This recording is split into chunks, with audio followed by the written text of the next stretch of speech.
ಬೀದರ್ ಉತ್ತರ ಕ್ಷೇತ್ರ ಒಂದರಲ್ಲಿಯೇ ಅಂದಾಜು 40,000 ನಕಲಿ ಮತದಾರರಿರುವ ಶಂಕೆ ಇದೆ ಎಂದು ನಾರಂಜ ಸಹಕಾರಿ ಸಕ್ಕರೆ ಕಾರ್ಖಾನೆಯ ಅಧ್ಯಕ್ಷರು ಹಾಗೂ ಜೆಡಿಎಸ್ನ ಮುಖಂಡರಾದ ಸೂರ್ಯಕಾಂತ್ ನಾಗಮಾರಪಳ್ಳಿ ಪತ್ರಿಕಾಗೋಷ್ಠಿ ಮೂಲಕ ಗಂಭೀರ ಆರೋಪ ಮಾಡಿದ್ದಾರೆ. ಕರೆದ ಸುದ್ದಿಗೋಷ್ಠಿ ಉದ್ದೇಶಿಸಿ ಮಾತನಾಡಿದ ಅವರು, ಈಗಾಗಲೇ 21,000 ನಕಲಿ ಮತದಾರರನ್ನ ಪತ್ತೆ ಹಚ್ಚಲಾಗಿ ಅವರೆಲ್ಲರ ವಿವರವನ್ನು ಜಿಲ್ಲಾಧಿಕಾರಿಗಳಿಗೆ ದೂರು ಸಲ್ಲಿಸಲಾಗಿದೆ ಎಂದರು. ಎಸ್ಐಆರ್ ಅಭಿಯಾನವು ಮತದಾರರ ಪಟ್ಟಿಯನ್ನು ಶುದ್ಧೀಕರಿಸುವ ಅತ್ಯಂತ ಮಹತ್ವದ ಕಾರ್ಯವಾಗಿದ್ದು, ಅರ್ಹ ಮತದಾರರ ಹೆಸರು ಸೇರ್ಪಡೆ ಹಾಗೂ ಅನರ್ಹರ ಹೆಸರುಗಳನ್ನು ತೆಗೆದುಹಾಕುವ ಮೂಲಕ ಪ್ರಜಾಪ್ರಭುತ್ವದ ಮತ್ತು ಸಂವಿಧಾನದ ಆಶಯಗಳನ್ನು ಮತ್ತಷ್ಟು ಬಲಪಡಿಸುವ ಉದ್ದೇಶ ಹೊಂದಿರುವುದು ಸಂತೋಷದ ಸಂಗತಿಯಾಗಿದೆ ಎಂದು ತಿಳಿಸಿದರು. ಅನರ್ಹ ಮತದಾರರ ಹೆಸರುಗಳು ಚುನಾವಣೆಯ ಪಾರದರ್ಶಕತೆಗೆ ಧಕ್ಕೆ ಉಂಟು ಮಾಡುತ್ತದೆ ಎಂದು ಅವರು ಆರೋಪ ಮಾಡಿದರು. ತೆಲಂಗಾಣದ ಜಹೀರಾಬಾದ್ ಮತ್ತು ಸುತ್ತಮುತ್ತಲಿನ ಪ್ರದೇಶಗಳ ಕೆಲವು ನಿವಾಸಿಗಳು ಕರ್ನಾಟಕ ಮತ್ತು ತೆಲಂಗಾಣ ಎರಡೂ ರಾಜ್ಯಗಳಲ್ಲಿ ಮತದಾರರ ಗುರುತಿನ ಚೀಟಿ ಹೊಂದಿದ್ದು ಚುನಾವಣೆಯ ವೇಳೆ ಬೀದರ್ಗೆ ಬಂದು ಮತ ಚಲಾಯಿಸುತ್ತಾ ಇದ್ದಾರೆ ಎಂದು ಆರೋಪ ಮಾಡಿದರು. ಬರೀ ಅಷ್ಟೇ ಅಲ್ಲದೆ ಬೀದರ್ ನಗರದಲ್ಲಿಯೇ ಕೆಲವು ವ್ಯಕ್ತಿಗಳು ಎರಡು ಬೇರೆ ಮತಗಟ್ಟೆಗಳಲ್ಲಿ ಹಾಗೂ ಗ್ರಾಮೀಣ ಮತ್ತು ನಗರ ಭಾಗಗಳಲ್ಲಿ ಪ್ರತ್ಯೇಕ ಮತದಾರರ ಗುರುತಿನ ಚೀಟಿಗಳನ್ನು ಹೊಂದಿರುವ ಪ್ರಕರಣಗಳಿವೆ ಎಂದು ತಿಳಿಸಿದರು. ಪ್ರಸ್ತುತ ನಡೆಯುತ್ತಿರುವ ಎಸ್ಐಆರ್ ಅಭಿಯಾನದಲ್ಲಿ ಸ್ಥಳೀಯ ಮಟ್ಟದ ಅಧಿಕಾರಿಗಳು ದಾಖಲೆಗಳ ಸಮರ್ಪಕ ಪರಿಶೀಲನೆ, ಮತದಾರರ ನೈಜ ವಾಸಸ್ಥಳ ದೃಢೀಕರಣವನ್ನು ಪರಿಣಾಮಕಾರಿಯಾಗಿ ನಡೆಸಬೇಕು. ಇಲ್ಲದಿದ್ದರೆ ಅನರ್ಹರ ಹೆಸರುಗಳು ಮತದಾರರ ಪಟ್ಟಿಯಲ್ಲಿಯೇ ಮುಂದುವರಿಯುವ ಸಾಧ್ಯತೆ ಇದೆ ಎಂದು ಆತಂಕ ವ್ಯಕ್ತಪಡಿಸಿದ್ದಾರೆ. ಹೊರ ರಾಜ್ಯಗಳಿಂದ ಉದ್ಯೋಗಕ್ಕಾಗಿ ಬೀದರ್ಗೆ ಬಂದಿರುವ ಕೆಲವರ ಹೆಸರುಗಳನ್ನು ಮತದಾರರ ಪಟ್ಟಿಗೆ ಸೇರಿಸಿರುವ ಆರೋಪವಿದ್ದು, ವಿವಿಧ ರಾಜ್ಯಗಳ ವಲಸೆ ಕಾರ್ಮಿಕರು ಇತರ ಅನರ್ಹ ಹೆಸರುಗಳ ಬಗ್ಗೆ ಸಮಗ್ರ ಪರಿಶೀಲನೆ ನಡೆಸಬೇಕು ಎಂದು ಒತ್ತಾಯ ಮಾಡಿದರು. ಕೆಲವು ವಿದ್ಯಾರ್ಥಿಗಳು ಮತ್ತು ಮೃತ ವ್ಯಕ್ತಿಗಳ ಹೆಸರಿನಲ್ಲಿಯೂ ಕೂಡ ಮತದಾನ ನಡೆದಿರುವ ದಾಖಲೆಗಳು ತಮ್ಮ ಬಳಿ ಇವೆ ಎಂದು ತಿಳಿಸಿದರು. ಬೀದರ್ ಉತ್ತರ ವಿಧಾನಸಭಾ ಕ್ಷೇತ್ರವನ್ನು ಅತಿ ಸೂಕ್ಷ್ಮ ಕ್ಷೇತ್ರವೆಂದು ಪರಿಗಣಿಸಿ ವಿಶೇಷ ನಿಗಾ ವಹಿಸಬೇಕು.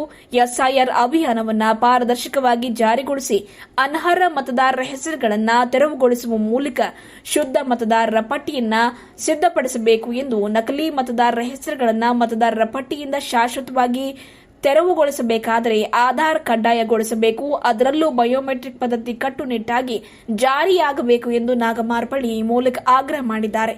ಈ ವೇಳೆ ಜೆಡಿಎಸ್ನ ಜಿಲ್ಲಾಧ್ಯಕ್ಷ ರಮೇಶ್ ಪಾಟೀಲ್ ಸೋಲ್ಪುರ್, ಪ್ರಧಾನ ಕಾರ್ಯದರ್ಶಿ ಅಶೋಕ್ ಕೋಡ್ಗೆ, ಎನ್ಎಸ್ಎಸ್ಕೆ ನಿರ್ದೇಶಕರಾದ ಬಾಲಾಜಿ ಚೌಹಾಣ್, ಸಂಜು ಸಿದ್ದಾಪುರ್, ಜೆಡಿಎಸ್ನ ಮುಖಂಡರಾದ ಶಾಂತಲಿಂಗ ಸಾವಳಗಿ, ಬಸವರಾಜ ಪಾಟೀಲ್ ಹಾರೂರಗೇರಿ, ರಾಜ್ಕುಮಾರ್ ಕಡ್ಯಾಳ, ವಿಜಯಕುಮಾರ್ ಆನಂದೆ, ಲಲಿತಾ ಕರಂಜಿ, ಬೊಮ್ಮಗೊಂಡ ಚಿಟ್ಟ, ಮಹಾನಗರ ಪಾಲಿಕೆ ಸದಸ್ಯರಾದ ಎಂಡಿ ದಾವೂದ್, ನವಾಜ್ ಖಾನ್ ಸೇರಿದಂತೆ ಇನ್ನಿತರರು ಇದ್ದರು.